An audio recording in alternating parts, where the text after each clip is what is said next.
ಶೆಟ್ಟರ್ ಕಾಂಗ್ರೆಸ್ ಸೇರ್ಪಡೆ ಬಗ್ಗೆ ಡಿಕೆ ಶಿವಕುಮಾರ್ ಅವರು ಪ್ರತಿಕ್ರಿಯೆ ಕೊಟ್ಟಿದ್ದಾರೆ. ಮೊದಲು ರಾಜೀನಾಮೆ ಕೊಟ್ಟು ಆಮೇಲೆ ನೋಡೋಣ ಅಂತ ಹೇಳಿದ್ರು ಡಿಕೆ ಶಿವಕುಮಾರ್. ಅವರ ತೀರ್ಮಾನ ಏನು ಅಂತ ನೋಡೋಣ ಅಂತ ಡಿಕೆಶಿ ಹೇಳಿದ್ದಾರೆ. ಬಿಜೆಪಿಯನ್ನ ಬೆಳೆಸಿರುವಂತವರಿಗೆ ಈ ತರ ಮಾಡಬಾರ್ದು.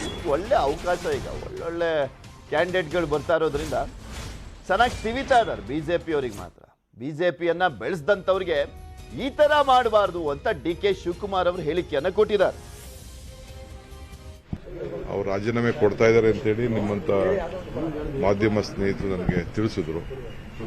ನೋಡೋಣ, ಈಗ ಯಾಕೆ ಅದ್ರ ಬಗ್ಗೆ ಮಾತಾಡೋಣ. ಸರ್, ಅವ್ರು ಬಂದ್ರೆ ನಿಮಗೆ ಅವ್ರಿಗೆ ಆಹ್ವಾನ ಕೊಡ್ತೀರಾ ಅಂತ? ಯಾಕೆ ಅವೆಲ್ಲ ಫಸ್ಟ್ ಅವರು ರಾಜೀನಾಮೆ ಕೊಟ್ಟು ಫ್ರೀ ಮ್ಯಾನ್ ಆಗಿ, ಫ್ರೀ ಮ್ಯಾನ್ ಆದ್ಮೇಲೆ ಮೆಕ್ಕಿದ್ ಮಾತಾಡೋಣ. ಅವರೊಬ್ಬ ಹಿರಿಯ ಗೌರವಾನ್ವಿತ ನಾಯಕರು, ಪಕ್ಷನ ಕಟ್ಟದವರು, ವಿರೋಧ ಪಕ್ಷದ ನಾಯಕರಾಗಿದ್ದರು, ಮುಖ್ಯಮಂತ್ರಿ ಆಗಿದ್ದವರು.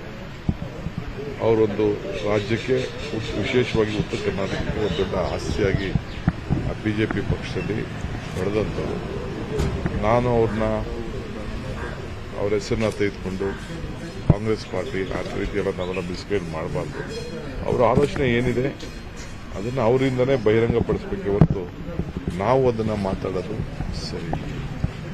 ಬಟ್ ಇಂಥ ರಾಜಕಾರಣಿಗಳಿಗೆಲ್ಲ ಈ ರೀತಿ ಆಘಾತ ಆಗ್ತಾ ಇದೆಯಲ್ಲ, ದ್ರೋಹ ಆಗ್ತಾ ಇದೆಯಲ್ಲ, ಯಾರು ಬೆಳೆಸಿದ್ದಾರೆ ಅಂಥವ್ರಿಗೆ ಈ ರೀತಿ ಆ ಪಕ್ಷ ನಡೆಸ್ಕೊಳ್ತಾ ಇದೆಯಲ್ಲ, ಇದೆಲ್ಲ ಕೂಡ ನಮ್ಗೆ ಜಗದೀಶ್ ಶೆಟ್ಟರ್ ಕಾಂಗ್ರೆಸ್ ಸೇರ್ಪಡೆ ಇನ್ನು ಯಾವುದೂ ಆ ಥರದ ಸುದ್ದಿ ಇಲ್ಲ.